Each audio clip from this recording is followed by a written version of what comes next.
두려움이 밀려올 때 가슴이 답답하고 숨이 막힙니다. 손끝이 차갑게 식어가고 온몸이 굳어집니다. 아무것도 할 수 없을 것 같은 무기력함, 세상이 무너져 내리는 것 같은 공포, 혼자 남겨진 것 같은 처절한 외로움. 여러분도 그런 적 있으신가요? 아침에 눈을 뜨는 것조차 두려운 날들, 하루하루가 버티기 힘든 전쟁터 같은 시간들, 새벽 3시 잠 못 이루는 밤, 머릿속에서 끊임없이 되풀이되는 최악의 시나리오들.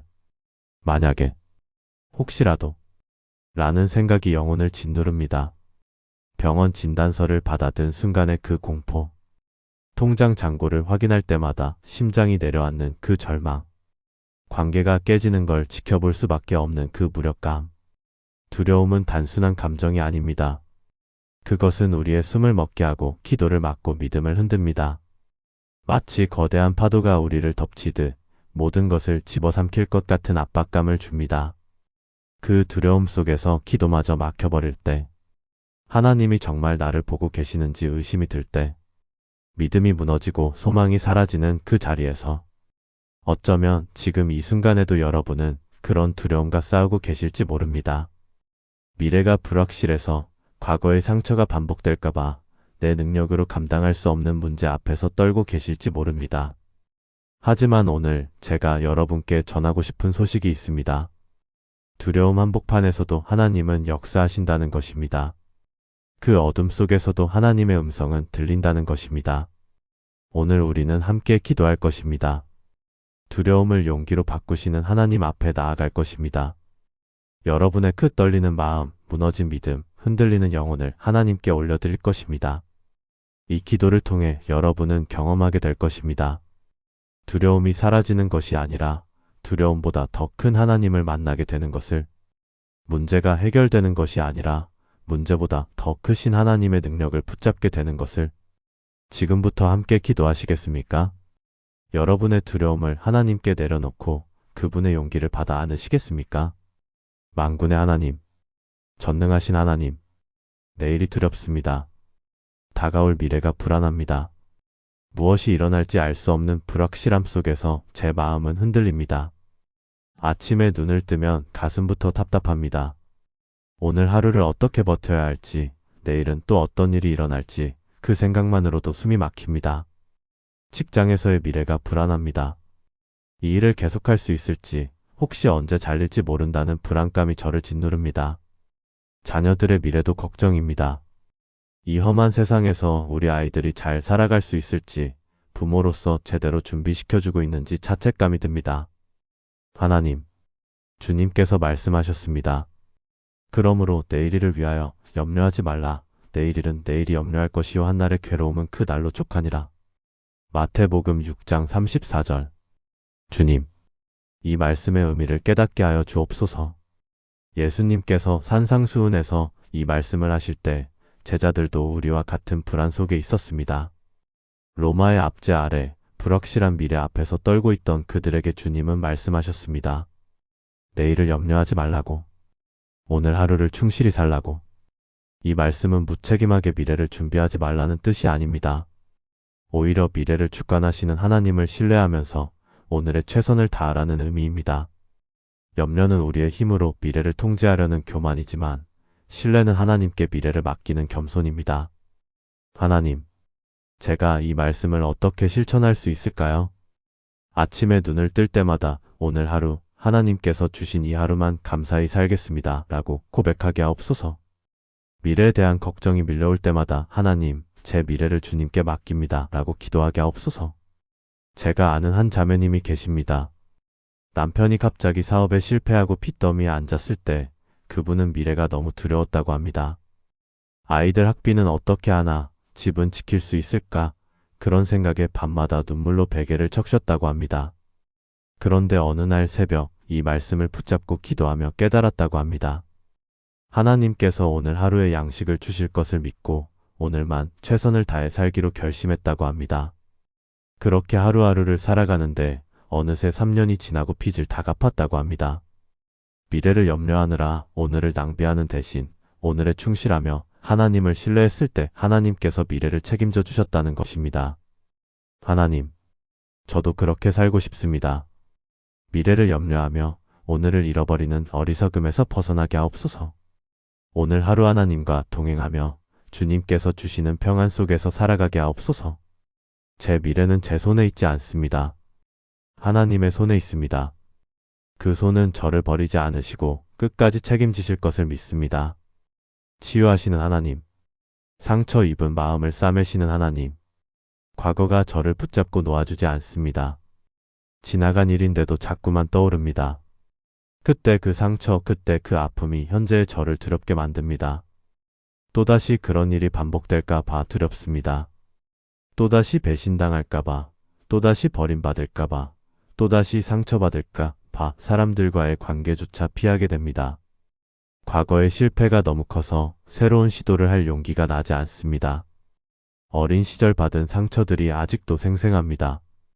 부모님께 사랑받지 못했던 기억, 친구들에게 따돌림 당했던 기억, 선생님께 부당하게 대우받았던 기억.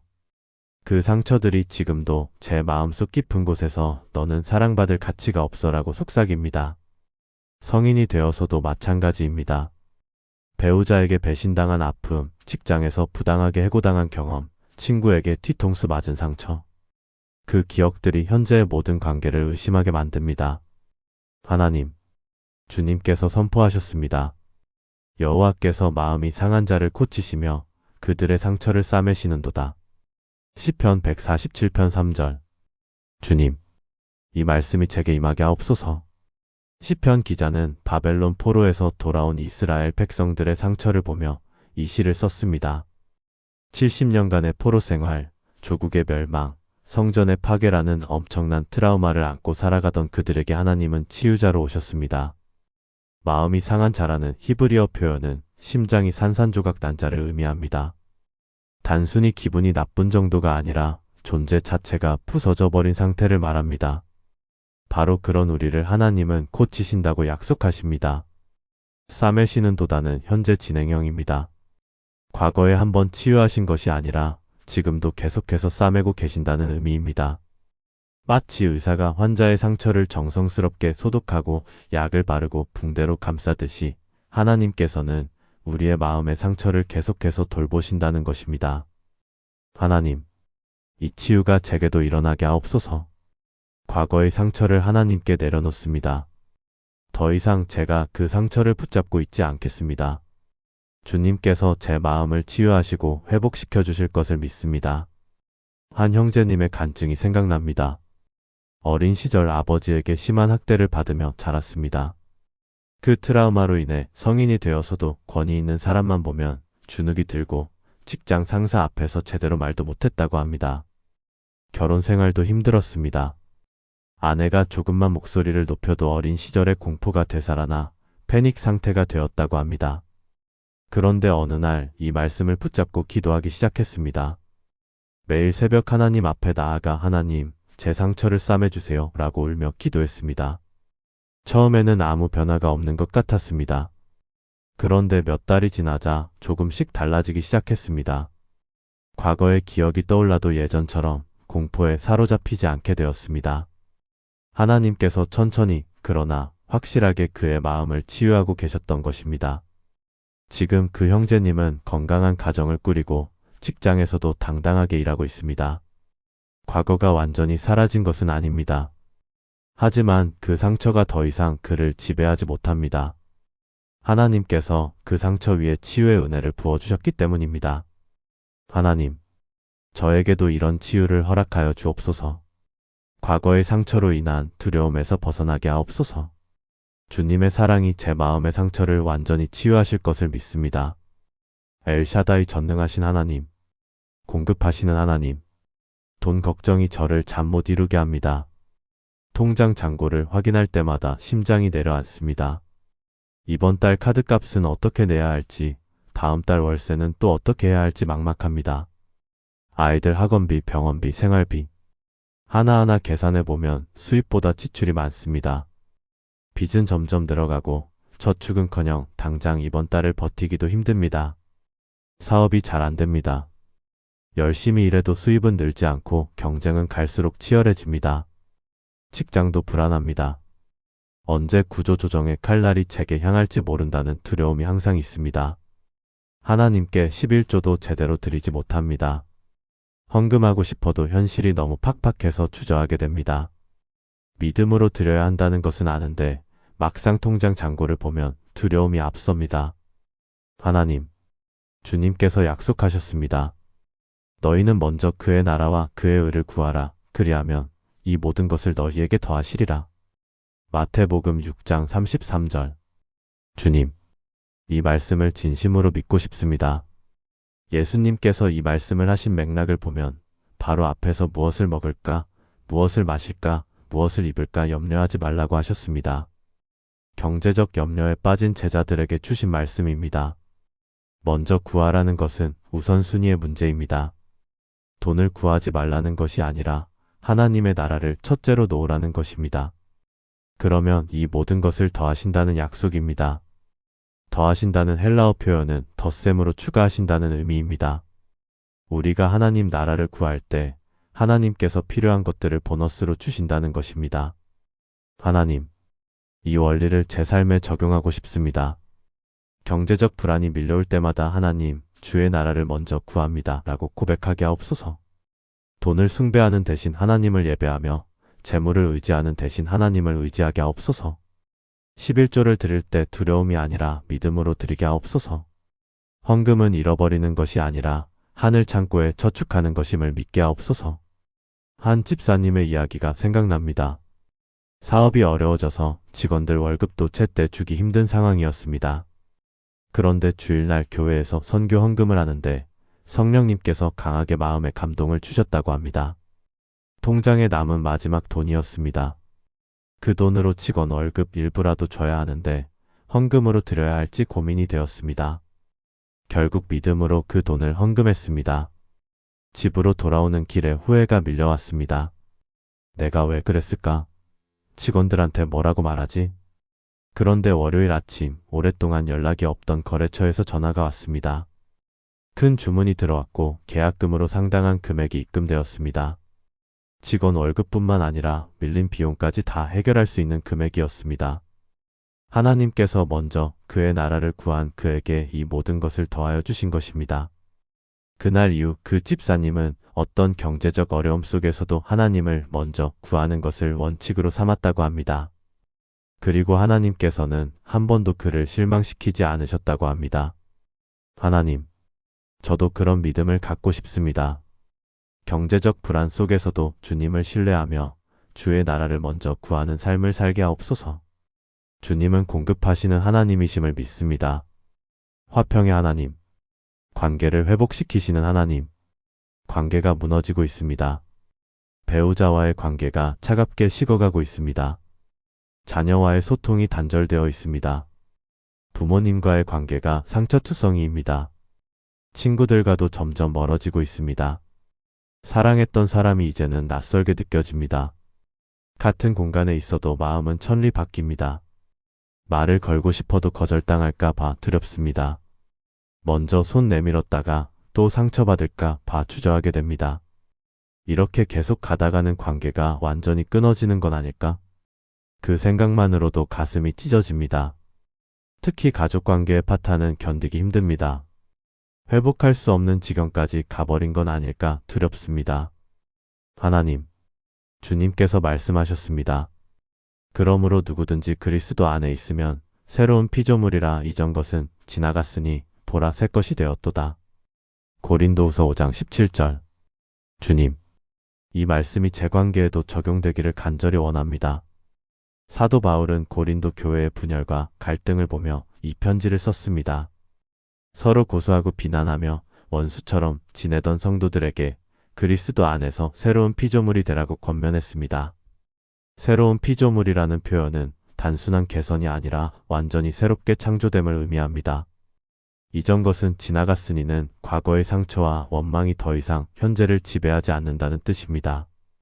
새 것이 되었도다는 완료형으로 이미 새로워졌다는 선언입니다. 하나님, 이것이 어떻게 가능합니까? 그리스도 안에 있을 때 가능합니다. 내 힘으로 관계를 회복하려 할 때는 실패하지만 그리스도 안에서 하나님의 능력으로 회복할 때는 가능합니다. 용서할 수 없는 사람을 용서하게 하옵소서. 먼저 손 내밀 용기를 주옵소서. 상처받을까 봐 두려워하지 않고 사랑으로 다가갈 수 있게 하옵소서. 한 부부의 이야기를 들었습니다. 15년 결혼 생활 동안 쌓인 상처와 오해로 이혼 직전까지 갔습니다. 서로를 바라보는 것조차 고통스러웠고 같은 집에 살면서도 남남처럼 지냈습니다. 변호사를 만나 이혼 절차를 진행하기로 했습니다. 그런데 아내가 마지막으로 새벽 기도회에 나갔습니다. 그날 설교 말씀이 바로 이 본문이었습니다. 그리스도 안에 있으면 새로운 피조물이라 이전 것은 지나갔으니 보라 새 것이 되었도다. 설교를 듣는 동안 하나님께서 그녀의 마음을 만지셨습니다. 남편과의 관계가 회복 불가능해 보였지만 하나님께는 불가능이 없다는 확신이 들었습니다. 그날 밤 15년 만에 처음으로 남편에게 먼저 말을 걸었습니다. 여보, 우리 다시 시작할 수 없을까요? 남편은 처음에는 냉소적으로 반응했습니다. 하지만 아내가 진심으로 변화하는 모습을 보며 조금씩 마음이 열렸습니다. 함께 상담을 받기 시작했고 주일마다 함께 예배드리기 시작했습니다.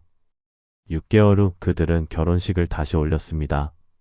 법적으로 이혼한 것은 아니었지만 영적으로 완전히 새롭게 시작한다는 의미로 하나님 앞에서 다시 서약했습니다. 지금 그들은 부부 상담 사역을 하며 위기의 부부들에게 희망을 전하고 있습니다. 하나님, 저에게도 이런 회복의 은혜를 허락하여 주옵소서. 무너진 관계가 그리스도 안에서 새것 되게 하옵소서. 두려움 대신 용기를, 원망 대신 사랑을, 분노 대신 용서를 주옵소서. 관계의 회복은 인간의 노력만으로는 불가능합니다. 하지만 하나님의 은혜로는 가능합니다. 그 은혜를 저에게 부어주옵소서. 라파의 하나님, 치유하시는 하나님, 몸이 아픕니다. 병원에 갈 때마다 새로운 진단이 나올까 봐 두렵습니다. 검사 결과를 기다리는 그 시간이 지옥 같습니다. 암이라는 진단을 받았습니다. 수술을 해야 한다고 합니다. 항암 치료를 받아야 한다고 합니다. 완치될 수 있을지 아무도 장담하지 못합니다. 죽음이 두렵습니다. 아직 죽고 싶지 않습니다. 사랑하는 가족들을 두고 떠나야 한다는 것이 너무 슬픕니다. 이렇게 끝나는 건가 싶어 억울합니다. 밤에 잠들기가 무섭습니다. 혹시 이 잠에서 깨어나지 못하는 건 아닐까 두렵습니다. 통증이 올 때마다 이제 끝인가 하는 생각이 듭니다. 하나님, 주님께서 선포하셨습니다. 예수께서 이르시되 나는 부활이요 생명이니 나를 믿는 자는 죽어도 살겠고 무릇 살아서 나를 믿는 자는 영원히 죽지 아니하리니 이것을 내가 믿느냐. 요한복음 11장 25-26절. 주님, 이 말씀을 믿습니다. 예수님께서 이 말씀을 하신 때는 나사로가 죽었을 때였습니다. 나사로의 누이 마르다가 절망 속에 있을 때 예수님은 이 엄청난 선언을 하셨습니다. 나는 부활이요 생명이니. 예수님은 단순히 부활을 주시는 분이 아니라 부활 그 자체이십니다. 생명을 주시는 분이 아니라 생명 그 자체이십니다. 죽어도 살겠고. 육체의 죽음은 끝이 아닙니다. 예수님을 믿는 자는 죽음 이후에 더 영광스러운 삶이 있습니다. 영원히 죽지 아니하리니. 예수님 안에 있는 자는 영적으로 결코 죽지 않습니다. 육체는 죽을지라도 영혼은 영원히 삽니다. 하나님, 이 진리를 깊이 깨닫게 하옵소서. 죽음은 끝이 아니라 새로운 시작임을 믿게 하옵소서. 이 땅에서의 삶이 전부가 아니라 영혼의 관점에서 살게 하옵소서. 치유를 원합니다. 이 병에서 낫기를 간절히 원합니다. 하지만 무엇보다 주님 안에서 평안을 얻기 원합니다. 육체가 치유되든 치유되지 않든 주님 안에서 영원한 생명이 있음을 믿습니다. 말기 암 환자였던 한 집사님의 간증이 생각납니다. 의사로부터 6개월 시한부 선고를 받았습니다. 처음에는 분노했고 하나님을 원망했습니다. 왜 하필 나입니까? 제가 무슨 죄를 지었습니까? 그런데 어느 날 새벽 이 말씀을 묵상하다가 성령님의 음성을 들었다고 합니다. 내가 두려워하는 것은 무엇이냐? 죽음이냐? 나는 부활이요 생명이니라.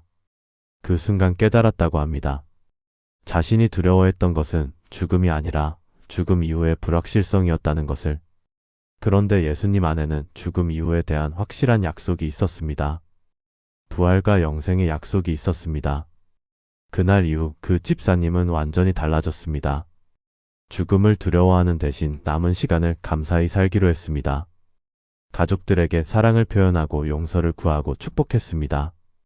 병실을 찾아오는 사람들에게 예수님의 부활 소망을 전했습니다. 놀랍게도 6개월이 지나도 살아 있었습니다. 1년이 지나고 2년이 지났습니다. 의사들이 기적이라고 말했습니다. 지금 그 집사님은 5년째 살아계시며 암 환자들을 위한 사역을 하고 계십니다. 하나님께서 그를 치유하셨습니다. 하지만 진짜 치유는 육체의 치유가 아니었습니다. 죽음의 두려움에서 해방된 것이 진짜 치유였습니다. 예수님 안에서 영원한 생명을 확신하게 된 것이 진짜 기적이었습니다. 하나님, 저에게도 이런 확신을 주옵소서. 질병을 치유해 주시면 감사하겠습니다. 하지만 치유되지 않더라도 주님 안에서 영원한 생명이 있음을 믿습니다. 죽음은 끝이 아니라 영원한 집으로 가는 문임을 믿습니다. 주님, 예수님은 부활이요 생명이십니다. 이것을 믿습니다. 새롭게 하시는 하나님, 회복시키시는 하나님, 실패가 두렵습니다. 다시 시도했다가 또 실패하면 어쩌나 두렵습니다. 이미 여러 번 실패했습니다. 사업에 실패하고 시험에 떨어지고 관계에 실패했습니다. 그때마다 다시 일어서려고 노력했습니다. 하지만 자꾸만 넘어집니다. 이제는 일어설 힘조차 없습니다. 다시 도전할 용기가 나지 않습니다. 나는 안 되는 사람인가 봐. 아무리 노력해도 소용없어. 이번에도 실패할 거야. 그런 생각들이 저를 묶어놓습니다. 주변 사람들의 시선도 두렵습니다. 또 실패했네. 역시 안 되는구나. 그런 말들이 들릴 것 같아 시도조차 하기 싫습니다. 하나님, 주님께서 약속하셨습니다.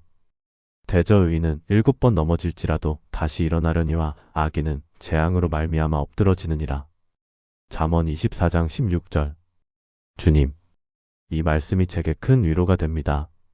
솔로몬은 하나님의 지혜를 받은 왕이었지만 그 역시 실패를 경험했습니다. 그가 이 잠언을 쓴 것은 실패한 자들에게 희망을 주기 위함이었습니다. 의인은 7번 넘어질지라도 의인도 넘어집니다. 한두 번이 아니라 7번, 즉 여러 번 넘어집니다. 넘어지지 않는 것이 의인의 조건이 아닙니다. 다시 일어나려니와 넘어진 후에 다시 일어서는 것이 의인의 특징입니다. 일어서는 힘은 자신의 능력이 아니라 하나님으로부터 옵니다. 하나님, 이 원리를 제 삶에 적용하게 하옵소서. 넘어진 것에 초점을 맞추지 말고 다시 일어서는 것에 초점을 맞추게 하옵소서. 실패는 끝이 아니라 새로운 시작의 기회임을 믿게 하옵소서. 다시 도전할 용기를 주옵소서.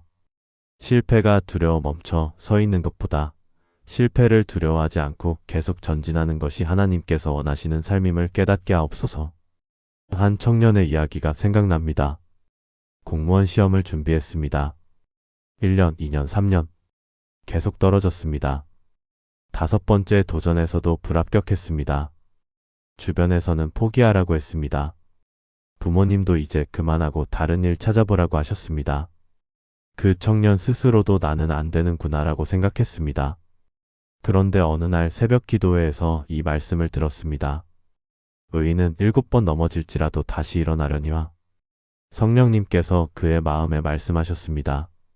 내가 5번 넘어졌다면 2번 더 넘어질 수 있다. 포기하지 마라. 그날 이후 그는 마음을 다잡았습니다. 6번째 도전을 준비했습니다. 이전과 다른 점이 있었습니다.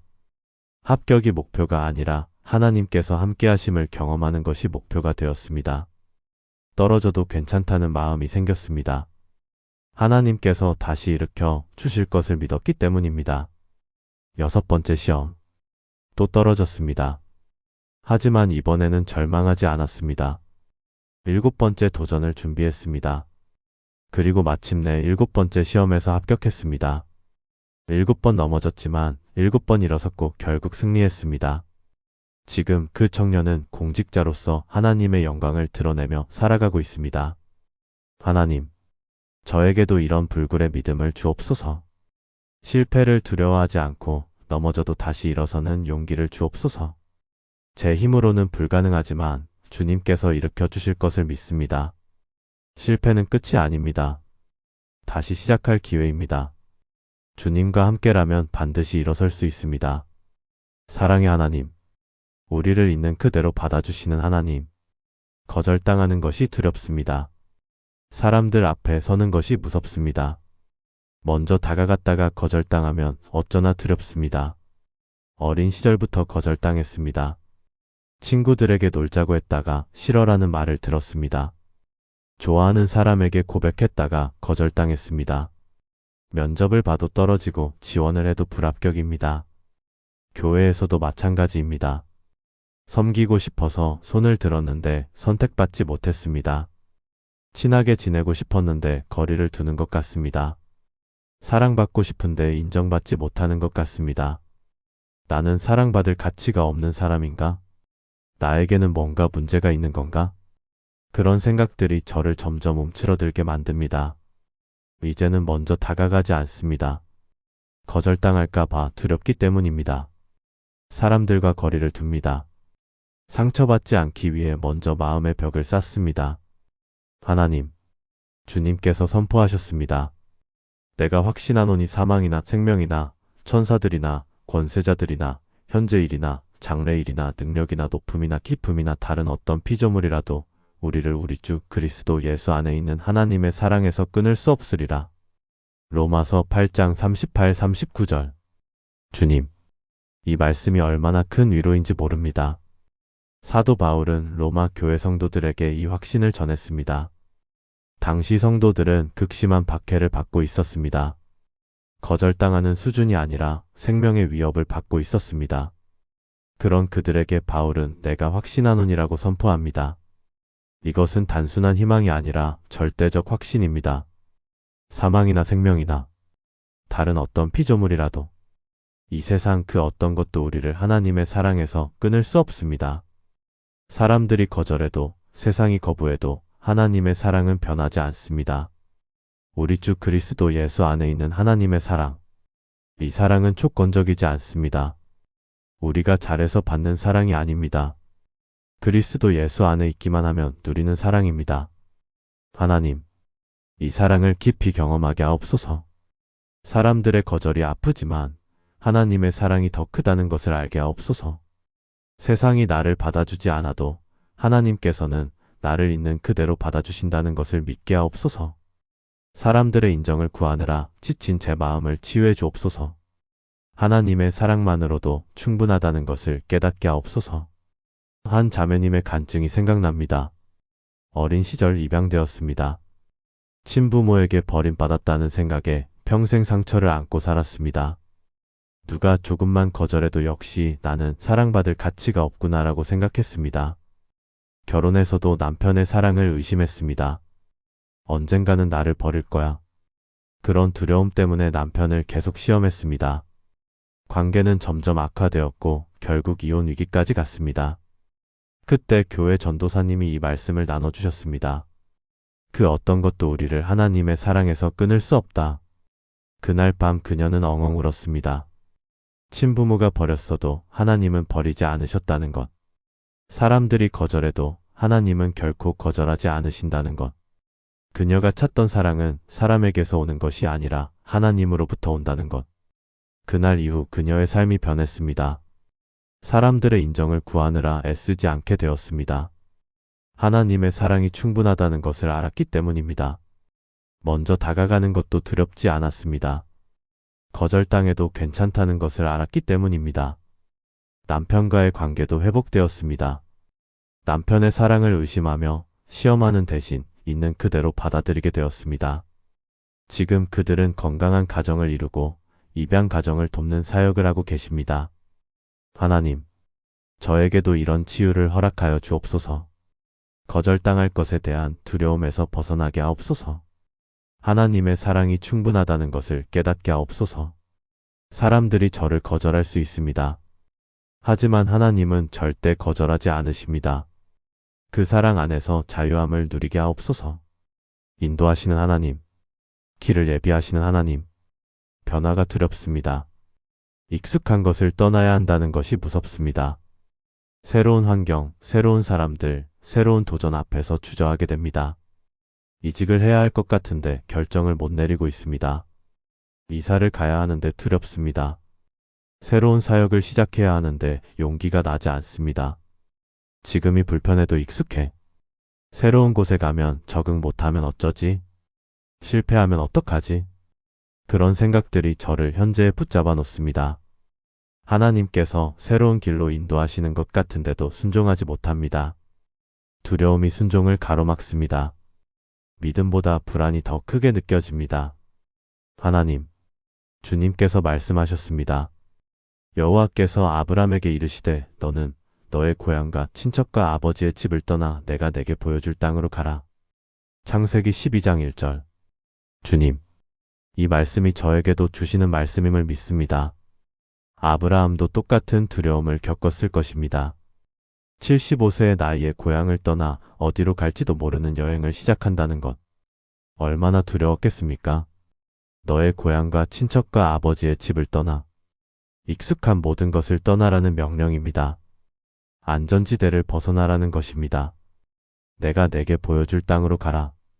어디인지 구체적으로 말씀하지 않으셨습니다. 가다 보면 보여주시겠다는 약속만 있을 뿐입니다. 하나님, 이것이 믿음의 본질임을 깨닫게 하옵소서. 모든 것을 다 알고 가는 것이 아니라 하나님을 신뢰하며 한 걸음씩 나아가는 것. 변화의 결과를 보장받는 것이 아니라 인도하시는 하나님을 믿고 순종하는 것. 아브라함은 갔습니다. 어디로 가는지도 모르고 갔습니다. 그런데 하나님께서는 그를 축복의 통로로 쓰셨습니다. 믿음의 조상이 되게 하셨습니다. 하나님, 저도 순종하기 원합니다. 주님께서 인도하시는 새로운 길을 따라가고 싶습니다. 두려움이 있지만 주님을 신뢰하며 나아가겠습니다. 한 목사님의 간증이 생각납니다. 안정적인 대형 교회 부목사로 10년간 섬기고 계셨습니다. 좋은 대우, 좋은 환경, 좋은 동역자들이 있었습니다. 그런데 하나님께서 미자립 작은 교회로 부르셨습니다. 목회비도 제대로 나오지 않는 시골 교회였습니다. 성도는 20명 남짓. 인간적으로 생각하면 절대 가면 안 되는 곳이었습니다. 고민이 많았습니다. 가족들도 반대했습니다. 왜 이렇게 좋은 곳을 떠나서 그런 곳으로 가려고 하느냐? 그런데 기도하는 중에 이 말씀이 떠올랐습니다. 너는 고향과 친척과 아버지의 집을 떠나 내가 내게 보여줄 땅으로 가라. 하나님께서 부르신다는 확신이 들었습니다. 결국 순종했습니다. 가족을 데리고 그 작은 교회로 갔습니다. 처음에는 정말 힘들었습니다. 경제적으로도 어려웠고 사역도 녹록지 않았습니다. 하지만 하나님께서 함께 하셨습니다. 성도들이 조금씩 늘어나기 시작했습니다. 부흥이 일어났습니다. 10년 후 그 교회는 300명이 넘는 교회가 되었습니다. 더 중요한 것은 그 과정에서 하나님을 깊이 경험했다는 것입니다. 안정적인 환경에 있을 때는 몰랐던 하나님의 신실하심을 체험했습니다. 변화를 두려워하지 않고 하나님께 순종할 때 얼마나 큰 축복이 있는지 배웠습니다. 하나님, 저에게도 순종의 용기를 주옵소서. 변화가 두렵지만 주님께서 인도하신다면 기꺼이 따라가겠습니다. 익숙한 것을 떠나는 것이 무섭지만 주님께서 보여주실 새로운 땅을 기대합니다. 하나님의 인도하심을 신뢰합니다. 주님께서 가라 하시는 곳이 바로 축복의 땅임을 믿습니다. 만군의 하나님, 전쟁에서 승리하시는 하나님, 영적 공격이 있습니다. 사탄의 시험이 계속됩니다. 기도하려 하면 방해가 들어오고 말씀을 읽으려 하면 집중이 안 됩니다. 이상한 생각들이 머릿속을 채웁니다. 하나님이 정말 계실까? 기도가 무슨 소용이 있을까? 교회 다니는 게 의미가 있을까? 이런 의심들이 밀려옵니다. 가정에 문제가 생깁니다. 부부싸움이 잦아지고 자녀가 방황합니다. 사업이 막히고 건강이 나빠집니다. 모든 것이 한꺼번에 무너지는 것 같습니다. 이게 영적 전쟁인가? 느껴지는데 어떻게 대응해야 할지 모르겠습니다. 두렵습니다. 보이지 않는 적과 싸운다는 것이 무섭습니다. 하나님, 주님께서 명령하셨습니다. 그러므로 하나님의 전신갑주를 취하라. 이는 악한 날에 너희가 능히 대적하고 모든 일을 행한 후에 서기 위함이라. 에베소서 6장 13절. 주님, 이 말씀이 제게 주시는 전략임을 믿습니다.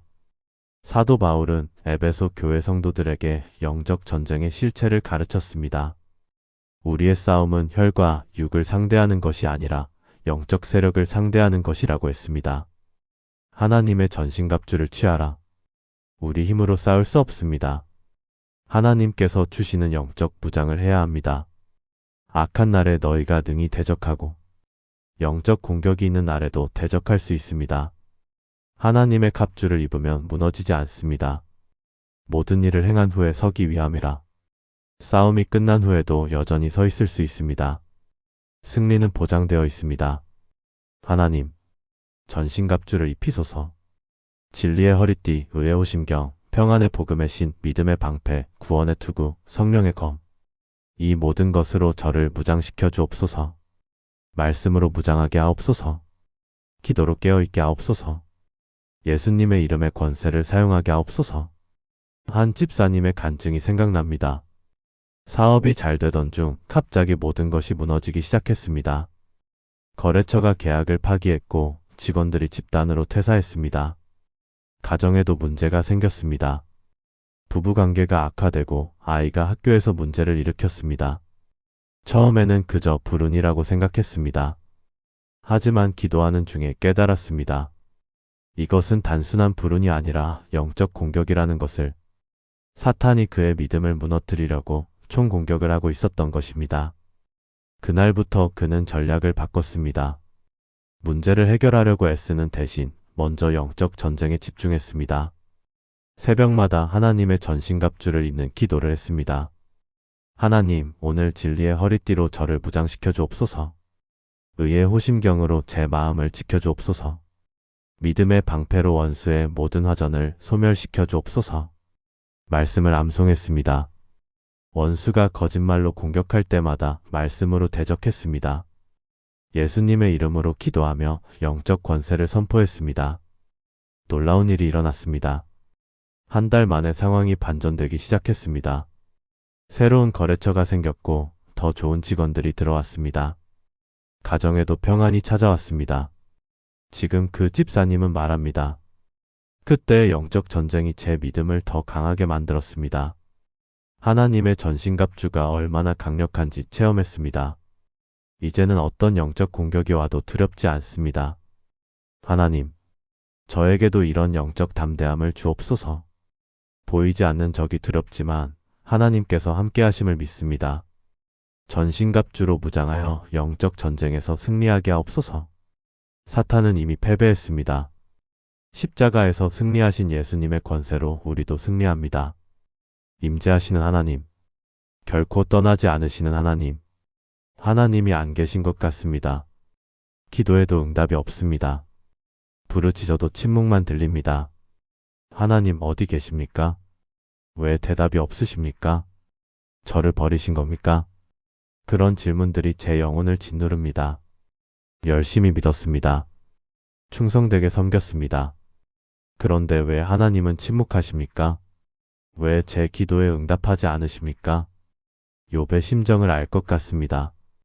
모든 것을 잃었는데 하나님은 아무 말씀도 하지 않으셨습니다. 다윗의 고통도 이해가 됩니다. 대적들에게 둘러싸였는데 하나님은 숨어 계신 것 같았습니다. 하나님께서 정말 나와 함께 계실까? 이 의심이 믿음을 흔듭니다. 두렵습니다. 혼자 남겨진 것 같아 무섭습니다.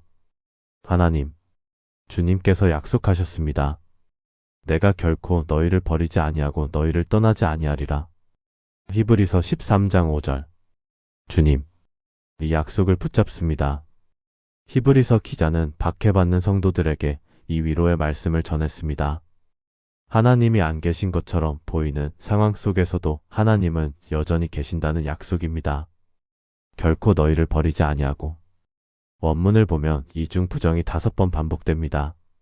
절대로 버리지 않는다는 강력한 확신의 표현입니다. 이것은 하나님의 성품에 기초한 약속입니다. 하나님은 변하지 않으시기 때문에 우리를 버릴 수 없으십니다. 너희를 떠나지 아니하리라. 떠나지 않으신다는 것은 항상 함께 계신다는 의미입니다. 우리가 느끼든 느끼지 못하든 하나님은 언제나 우리와 함께 계십니다. 하나님, 느낌에 속지 않게 하옵소서. 하나님이 안 계신 것 같아도 주님은 여전히 계심을 믿게 하옵소서. 침묵하시는 것처럼 보여도 주님은 역사하고 계심을 신뢰하게 하옵소서. 응답이 지연되는 것은 거부가 아닙니다. 하나님의 타이밍을 기다리는 것입니다. 침묵은 부재가 아닙니다. 더 큰 계획을 위한 준비 시간입니다. 한 전도사님의 간증이 생각납니다. 신학교를 졸업하고 사역지를 찾았는데 1년이 넘도록 아무 곳에서도 부르지 않았습니다. 기도했지만 응답이 없었습니다. 하나님께서 버리신 것 같았습니다. 하나님, 제가 목회자로 부르심을 받은 게 착각이었습니까? 왜 저를 이렇게 방치하십니까? 절규했지만 하늘은 침묵했습니다. 가장 어두웠던 순간 이 말씀을 묵상하게 되었습니다. 내가 결코 너희를 버리지 아니하고 너희를 떠나지 아니하리라. 그날 깨달았습니다. 하나님이 안 계신 것이 아니라 자신이 하나님을 못 느끼고 있었다는 것을, 응답이 없는 것이 아니라 하나님의 때가 아직 안 된 것이라는 것을. 그 후 2개월 만에 연락이 왔습니다. 생각지도 못한 곳에서 사역 제안이 들어왔습니다. 나중에 알고 보니 그 1년간의 대기 시간은 하나님께서 그를 준비시키는 시간이었습니다. 성품을 다듬고 교만을 버리고 전적으로 하나님께 의지하는 법을 배우는 시간이었습니다. 지금 그 전도사님은 부흥하는 교회를 섬기고 있습니다. 그리고 이렇게 간증합니다. 하나님의 침묵 속에서 하나님의 음성을 더 깊이 들었습니다. 하나님이 안 계신 것 같은 그 시간에 하나님이 가장 가까이 계셨습니다. 하나님, 저도 이것을 믿고 싶습니다. 지금 하나님이 안 계신 것 같아도 주님은 함께 계심을 믿습니다. 침묵하시는 것 같아도 주님은 역사하고 계심을 신뢰합니다. 두려움이 밀려올 때마다 이 약속을 붙잡겠습니다. 내가 결코 너희를 버리지 아니하고 너희를 떠나지 아니하리라. 하나님께서는 결코 저를 버리지 않으십니다. 결코 떠나지 않으십니다. 이것이 제 믿음의 고백입니다. 이것이 두려움을 이기는 용기입니다. 예수님의 이름으로 기도합니다. 아멘. 사랑하는 여러분, 두려움보다 크신 하나님을 만날 때 우리는 용기를 얻습니다. 두려움이 사라지는 것이 아닙니다. 두려움 속에서도 하나님을 신뢰하며 나아가는 것. 그것이 진짜 용기입니다. 여러분의 두려움을 하나님께 내려놓으시겠습니까? 주님께서 주시는 용기를 받아 안으시겠습니까? 오늘 이 기도가 여러분의 삶의 실제가 되기를 축복합니다.